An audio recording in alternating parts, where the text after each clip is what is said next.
नमस्कार। जय श्री जगन्नाथ।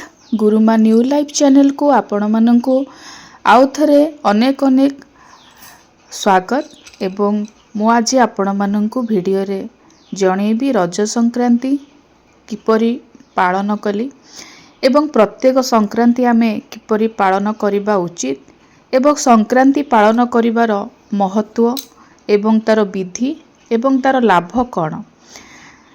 तो जदि आपण माने मो चैनल को प्रथम थर आसीचंती ताहले निश्चिंत भाबरे चैनल टी को सब्सक्राइब करिवा पई मो आपण मानकु अनुरोध करिवि, काहेकि ना एही परि अनेक भलो भलो प्रोडक्टिव वीडियो जो जिनिस आपण मानक पई बहुत आवश्यक एवं आपण मानक पई बहुत लाभदायक रहिबो सेही सब वीडियो मु आपण मानक सहित शेयर करिवि।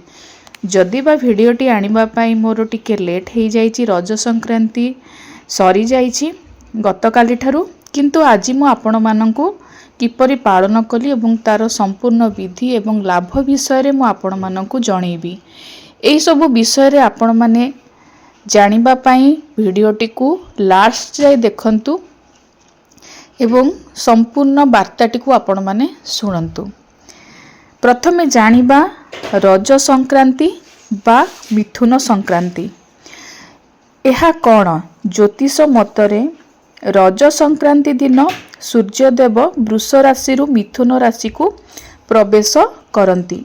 ज्योतिष शास्त्र अनुसार एही दिन भूमि देवी जहाकू धरित्री माता बोली कहा जाए सी रजस्वला हुंती। सेथिपाई भूमि चाष करिबा मना हेइथाए, खोलिबा किंबा कोनोसी खनन कार्य करा जाए नाही। बसुमती को पूजा विधि करा जाए। आपण माने वीडियो रे देखि पारुथिबे मु किपरि पूजा करूछि। सकाळु सकाळु गाधेई सारी मु प्रथमे ठाकुरंकर आस्थान को सफा करी हलदिया एवं लाल मुरुज रे मु मुरुज पकेइथिली। मु एही विषय रे भी कहिबी जे मुरुज काहीकि पका जाए। नाली एवं हलदी रंगर मुरुज होउची माँ लक्ष्मीकर बहुत प्रिय। हलदिया मुरुज एवं नाली मुरुज ता सहित प्रभु श्री जगन्नाथ आ विष्णुकर मध्य प्रिय। आउ जदि मु कहिबी माँ लक्ष्मीकर पाद को मु एठी पकेइथिली, ता सहित एठी पाद उपरे पद्म मध्य पकेइथिली। माँ बहुत खुशी हुंती तांकर पाद चिन्ह रे, जेहेतु रज संक्रांति माँ लक्ष्मीकर आगमन होइथाए, तेणु माँ लक्ष्मी को उद्देश्य रे एही विधिटी मु करिथिली।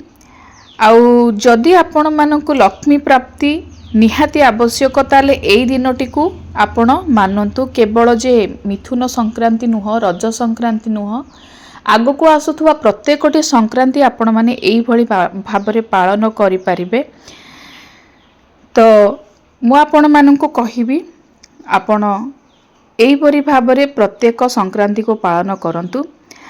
आउ दुआर मुहरे प्रत्येक संक्रांति रे गोटिए कलश स्थापना करंतु एवं दुआर मुहरे नाली एवं हलदिया रंगर मुरुज पकांतु।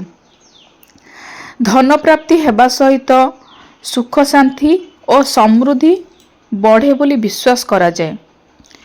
विशेष करी एई रज संक्रांति बा मिथुन संक्रांति होउची माँ लक्ष्मीकर प्रिय एवं माँ धरित्रीकर आशीर्वाद मध्य मिली थाए। काहेकि ना कहा जाए जे रज परे आमर कृषि भाई माने चाष काम आरंभ करती। आउ सी माँ जो भाबरे आमको आशीर्वाद देई थांती सेही परि भाबरे आमको फसल माँ आमको देई थांती। माँ लक्ष्मी आम उपरे सद हेई थांती एवं वर्ष सारा आमको खाद्य भावरु आमको रक्षा करि थांती। आ अनेक अनेक शस्य आमको प्रदान करि थांती।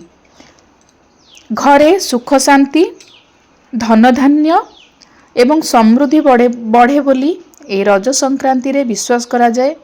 मु खाली रज संक्रांति कथा कहिबिनी, संपूर्ण जेते भी संक्रांति आसुची आगो को आपण प्रत्येक संक्रांति रे एही परि भाबरे विधि आपण करंतु। आपण निश्चिंत भाबरे भगवान कर आशीर्वाद पाइबे।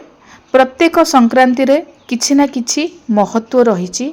आउ प्रत्येक संक्रांति विषय मु आपण मानकु आगु जणेबी। संक्रांति दिन प्रत्युषरु स्नान करी दान धर्म पूजा विधि कले आमको बहुत पुण्य मिली थाए। विशेषकर कहिबी जदि आमर ग्रह संबंधी किछि असुविधा थाए बा कोनोसी कष्ट हेउथाए जेपरिकी सूर्य देवंकर कृपा लाभ हेइथाए। संक्रांति दिन बड़ी सकाळु उठी आमे गाधुआ सारी सूर्य को जलदान करिबा ताले निश्चिंत भावरे सूर्य देवंकर आशीर्वाद मिले जी कि होउछंती प्रत्येक ग्रहंकर सरकार आउ सीए संतुष्ट हले निश्चिंत आमको सरकारी चाकरीटिए मध्य मिली पारे।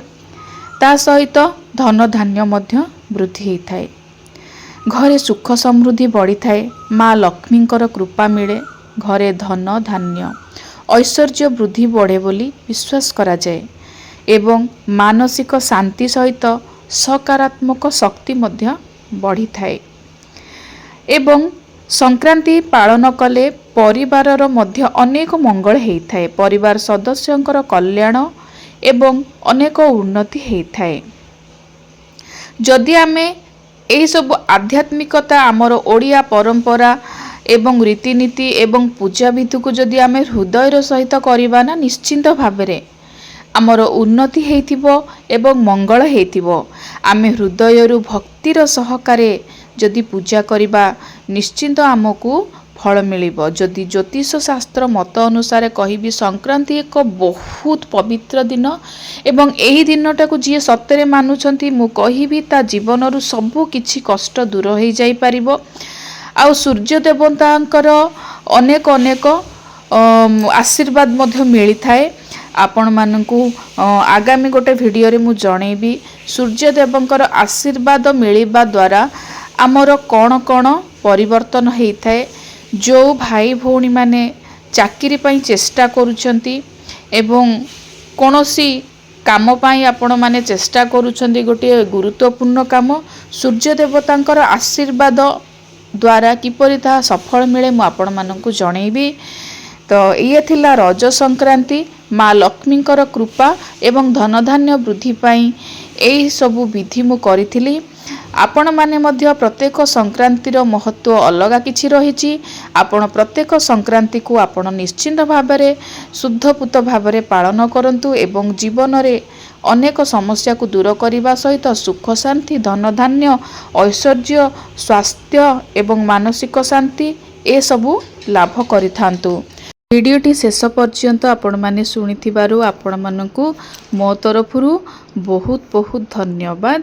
एवं जदि आपणको मोर एही वार्ताटी आपणको किछि लाभ देई थाए किंबा आपणको पई कोनोसी उपकृत आपण होई पारंती ताला निश्चिंत भाबरे वीडियोटी को आपण टिके सब्सक्राइब करि देबे। एपरि अनेक वीडियो मु आपण मानक पई नै कि आसीबी। आजि पई आपण मानक पई एतिकी रहिली। नमस्कार। जय श्री जगन्नाथ। जगन्नाथ एवं माँ लक्ष्मींकर कृपा समस्तिंक उपरे थाउ।